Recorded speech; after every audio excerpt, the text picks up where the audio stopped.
Պարոն Վարդևանյան, դուք մարդկանց ասում եք, պետք է, եթե մարդուն անուն ազգանունով դիմում ենք, դու այնտեղից պետքա չդիմեք,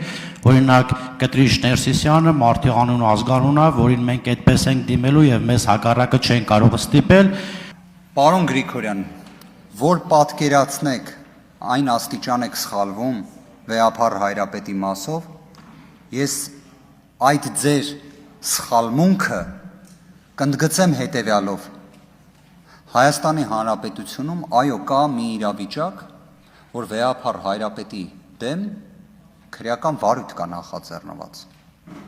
կարգալույծ անելու հարցով։ Նշված գործը մեղադրական եզրակացությամբ ուղարկվել է դատարան։ Սա մի տիտանական ցավ է պատճառում եւ անարդարություն է, կարծում եմ շատ հազարավոր, 100 հազարավոր, միլիոնավոր հայերի համար։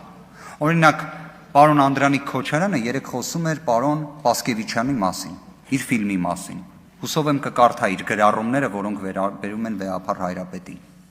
Նույնիսկ ֆիլմ է արդեն նկարահանել այդ հարցով։ Պատկերացնում եք քննիչը ու դատախազը Գարեգին B կարգավիճակն են օգտագործում, ոչ թե ավազանի անունը։ Անձնագրի մեջ գրված է Գարեգին B։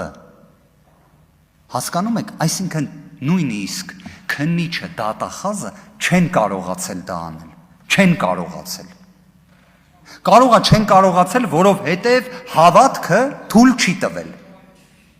Բայց փաստը այն է, որ նույնիսկ քննիչը ու դատախազը դա չեն արել։ Ձեր իշխանության ժամանակվա քննիչ դատախազ։ Կարող եք դատալեքսով էլ ուսումնասիրել։